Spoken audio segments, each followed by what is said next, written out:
नमस्कार दोस्तों, आपने हवाला कारोबार का नाम सुना होगा। अब ये हवाला कारोबार होता क्या, इसको अभी हम समझेंगे। उससे पहले एक न्यूज जान लेते हैं। राजस्थान पुलिस ने एक बड़ी कार्रवाई की है और हवाला का 7 करोड़ का पैसा जब्त किया है। 1 या 2 करोड़ कोई छोटी रकम नहीं है, 7 करोड़ का हवाला का पैसा जब्त किया है। यह पैसा दिल्ली से गुजरात ले जाया जा रहा था और दिल्ली और गुजरात के बीच में राजस्थान पड़ता है और राज्य की जो बाउंड्री होती है वहां पर चेक पोस्ट बना दी जाती है। अगर कोई संदिग्ध गाड़ी जाती है, अवैध पैसा जाता है, इलीगल मनी जाती है तो उसको रोकने के लिए वहां पर नाकाबंदी कर दी जाती है। सिरोही जिले के मावल नाम के गांव में जब वहां पर पुलिस नाकाबंदी करती है, जब ये राजस्थान से होते हुए गुजरात जा रहा था, वहां पर 3 बजे के आसपास एक कार आती है और पुलिस वालों को एक कार संदिग्ध लगती है।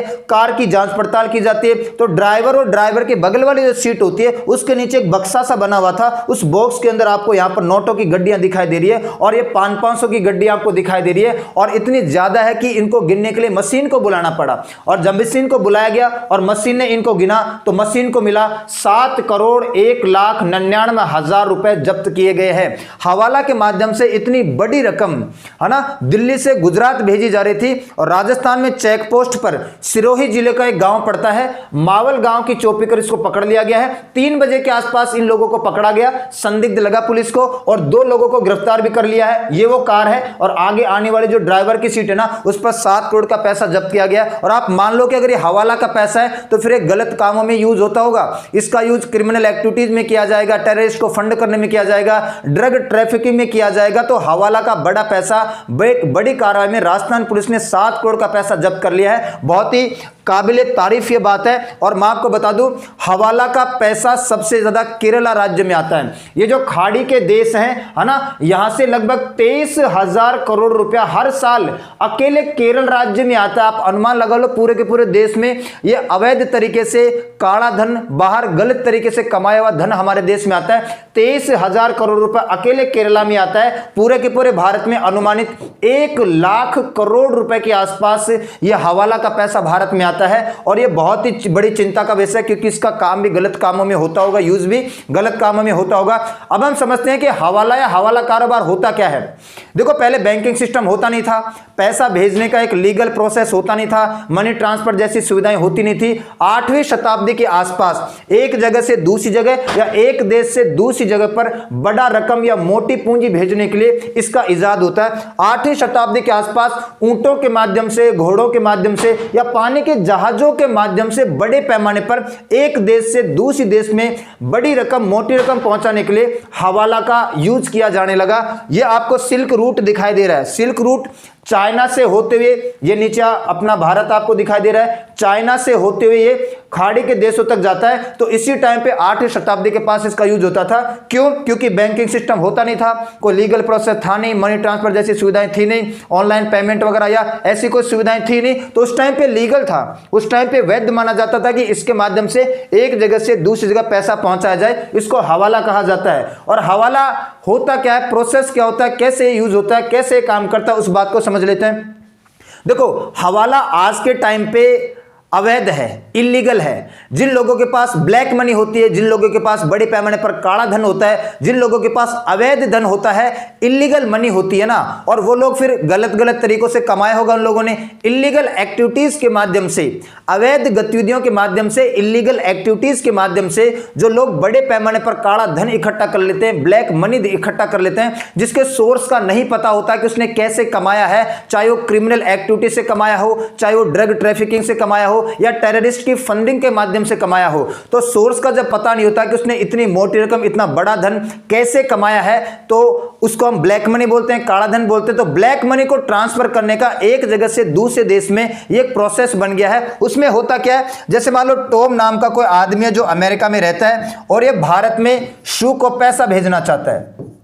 इसके पास बहुत बड़ी रकम है, बहुत बड़ा काला धन है, ब्लैक मनी एक तरीके से मान लगते हैं। इसने कैसे भी कमाया हो, सोर्स का नहीं पता है। अब टॉम अमेरिका में बैठा बैठा भारत में शू को पैसा ट्रांसफर करना चाहता है, तो वो बैंकिंग सिस्टम से नहीं गुजरेगा, लीगल प्रोसेस से नहीं गुजरेगा, आपको पता है, मनी ट्रांसफर वगैरह नहीं करेगा। वो क्या करेगा, अमेरिका के अंदर एक ब्रोकर को पकड़ेगा। ये ब्रोकर क्या करता है, ये हवाला करता है, ठीक है, हवाला करता है, हवाला कारोबार से जुड़ा हुआ है, इनका अपना खुद का नेटवर्क होता है। टॉम एक पासवर्ड देगा इस ब्रोकर ब्रोकर को और इसको मनी दे देगा और कुछ चार्ज करेगा, इसके बदले भेजने के बदले वो दे दिया जाएगा। तो पासवर्ड, जैसे मान लो कि टॉम ने पासवर्ड दे दिया ब्रोकर को कि कटप्पा ने बाहुबली को क्यों मारा, ये पासवर्ड दिया और पैसा दे दिया मान लो 2 करोड़ रुपए, किसको, ब्रोकर ए को।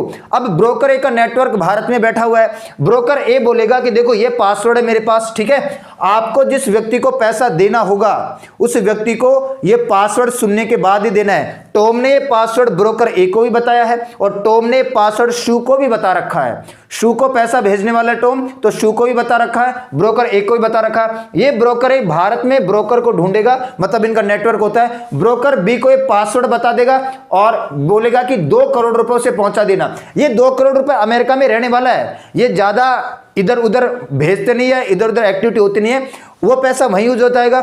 यहां पर वो अपने नेटवर्क में एक ब्रोकर बी को बोलेगा कि आपको 2 करोड़ रुपए सू को पहुंचाना है और उसके पास ये पासवर्ड होना चाहिए कि कटप्पा ने बाहुबली को क्यों मारा।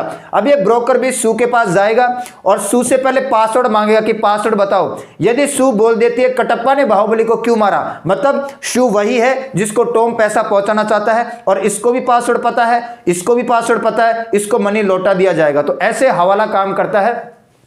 अवैध धन को, गलत तरीके से कमाए हुए धन को, ब्लैक मनी को, काले धन को एक देश से दूसरे देश में पहुंचाने का एक माध्यम है जिसमें पासवर्ड दे दिया जाता है, पैसा दे दिया जाता है ब्रोकर ए को। ये ब्रोकर ए अपने नेटवर्क के साथ ब्रोकर बी को उस देश के अंदर पासवर्ड दे देगा और पैसा भेज देगा, या पैसा इन्हीं के पास ऑलरेडी रहता है। ये 2 करोड़ रुपए जब सू को देगा तो इसके लिए जरूरी है कि सू से पासवर्ड जानना चाहेगा, ताकि वही व्यक्ति है जिसकी बात हो रही है जिसको पैसा पहुंचाना है, और ब्रोकर बी इसको पैसा दे देगा। आज के टाइम पे इलीगल है, ये अवैध है। आज के टाइम पे हवाला इलीगल है, अवैध है। और हवाला का मतलब क्या होता है? हवाला का मतलब होता है transferring money internationally through a network of money lending brokers.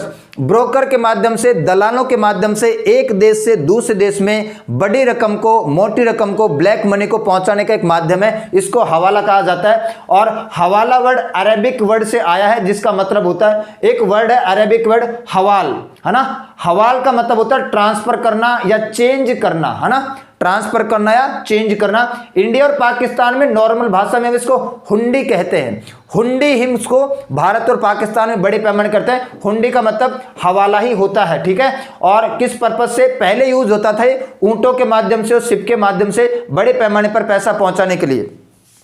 और देखो, ब्लैक मनी या काला धन लोगों के पास काफी होता है और सोर्स का नहीं पता होता है कि कैसे उसने कमाया है। इसके अलावा आज के टाइम पे इसका ज्यादा यूज इसलिए भी होता है क्योंकि जो बैंकिंग सिस्टम होता है ना, वहां पर लीगल प्रोसेस से गुजरने के लिए बहुत सारी शर्तों का पालन करना पड़ता है। अगर आपने पैसा कमाया तो उसका सोर्स पता होना चाहिए, आपका बैंक में अकाउंट होना चाहिए, एक निश्चित राशि फिक्स्ड मनी ही आप भेज सकते हैं, आपकी पहचान का पता होना चाहिए, और 20% के आसपास बैंक चार्ज भी करते हैं जिसको आप रेमिटेंस वगैरह मनी ट्रांसफर कहते हैं। तो लीगल प्रोसेस से गुजरने के लिए बहुत सारी आवश्यकताओं की पूर्ति करनी पड़ती है। जैसे क्या करना पड़ता है? इसमें आपको अपना सोर्स बताना पड़ता है कि पैसे कहां से कमाया है, आपको बैंक में अकाउंट होना चाहिए, आप एक निश्चित राशि, एक पर्टिकुलर अमाउंट, फिक्स्ड अमाउंट ही भेज सकते हैं। इसके अलावा आपका पहचान होना चाहिए लोगों के पास। इसके अलावा 20% के आसपास से चार्ज करते हैं, वो लोग बहुत ही कम चार्ज करते हैं, ये प्रोसेस ज्यादा चार्ज करता है। तो लोग कई बार इसका यूज इसलिए भी करते हैं कि यहां पर बहुत सारी इन चीजों से गुजरना पड़ता है और लोग इन चीजों से गुजरना चाहते नहीं है, इसलिए हवाला का यूज कर दिया जाता है, ठीक है। हवाला को आप एक तरीके से ऐसे मान लो, एंशिएंट मनी लॉन्ड्रिंग का तरीका था। मनी लॉन्ड्रिंग में अभी अरविंद केजरीवाल अंदर चले गए थे, ठीक है, मनी लॉन्ड्रिंग के केस में। मनी लॉन्ड्रिंग का मतलब क्या होता है? गलत तरीके से आपने पैसा कमाया है, आपने पैसा क्रिमिनल एक्टिविटी के माध्यम से कमाया हो सकता है, ड्रग ट्रैफिकिंग के माध्यम से कमाया हो सकता है, या टेररिस्ट फंडिंग के माध्यम से पैसा कमा रखा है। जो गलत तरीके से आपने पैसा कमाया है, अवैध तरीके से पैसा कमाया है, आपके पास जो ब्लैक मनी है उसको व्हाइट करने का एक तरीका है, क्या? Money laundering. जो अरविंद केजरीवाल ने और इसके सहयोगी ने, आपको पता है कि जो उप मुख्यमंत्री थे दिल्ली के, उन लोगों ने ड्रग तो नहीं, एक तरीके से सॉरी, इन्होंने शराब का ठेका दे दिया गलत तरीके से पैसा कमाया और उसको व्हाइट करने का प्रयास कर रहे थे, उस केस में अंदर चले गए थे, ठीक है। इसके बाद में आप ये कह सकते हैं कि एंशिएंट टाइम में ये मनी लॉन्ड्रिंग का तरीका हुआ करता था। आज के टाइम पे जिसको मनी लॉन्ड्रिंग बोलते हैं उसको पहले के टाइम पे हवाला बोला करते थे। अब दो शब्दों में बच्चा कंफ्यूज हो जाता है, एक तो हवाला और एक हलाला, इन दोनों में बहुत अंतर है भाई। हवाला मनी ट्रांसफर करने का एक माध्यम है, एक देश से दूसरे देश में, एक जगह से दूसरी जगह पैसे को, बड़ी रकम को भेजने का एक माध्यम है, एक प्रोसेस है, एक तरीका है। इसको हवाला कहा जाता है और ये गलत है। हलाला एक प्रथा का नाम है जो इस्लाम में पाई जाती है। हलाला क्या है? एक प्रथा है जो इस्लाम में पाई जाती है और ये बहुत ही गलत प्रथा है मेरी नज़रों में, और इस्लाम के लोग भी काफ़ी इसको छोड़ चुके हैं, वो भी इसको नहीं मानते। हलाला नाम की जो प्रथा है, जो कस्टम है, जो रिवाज है मुस्लिमों, क्या है कि यदि ये कोई पति है, मुस्लिम पति है और ये इसकी पत्नी है, अगर इस मुस्लिम पति ने अपनी पत्नी को तलाक दे दिया है तो तलाक देने के बाद अगर ये वापस इससे शादी करना चाहता है तो डायरेक्ट शादी नहीं करता, ये अपनी पत्नी की शादी किसी दूसरे आदमी से करवाएगा। अपनी पत्नी को इसने तलाक दे दिया, तलाक देने के बाद यदि ये इससे वापस से शादी करना चाहता है, ये डायरेक्ट शादी नहीं करता, ये अपनी पत्नी की शादी किसी दूसरे आदमी से करवाएगा। इससे शादी करवाने के बाद फिर इन दोनों के बीच में तलाक होगा और इन दोनों के बीच जब तलाक हो जाएगा तब ये वापस से इससे शादी करेगा। मतलब कहने का यह है कि इन्होंने तलाक दे दिया और तलाक देने के बाद डायरेक्ट अगर वो उससे शादी करना चाहे, वापस से उसका मन बन जाता है तो शादी नहीं कर सकता। वो अपनी पत्नी की शादी किसी दूसरे व्यक्ति से करवाएगा, उससे शादी होगी बाकायदा वही रातें गुजरेंगी और बाकायदा वहीं पर तलाक होगा और 3 महीने बाद ये व्यक्ति इससे वापस से शादी कर लेगा। ये प्रोसेस इसलिए किया जाता है ताकि जो अपवित्र हो गई वो नारी है ना, जिसको छोड़ दिया गया है, वो अपवित्र हो गई है, तो उसकी दूसरी शादी करवा के उसको पवित्र करवा लिया जाए और 3 महीने बाद ये वापस से इससे शादी कर लेगा। बहुत ही गलत तरीका है ये, ठीक है। तो इसी को क्या कहा जाता है? हलाला कहा जाता है, जो कि इस्लाम में एक प्रथा है। तो आज के लिए इतना ही करते हैं, मिलते हैं नेक्स्ट क्लास में, तब तक के लिए सभी को धन्यवाद।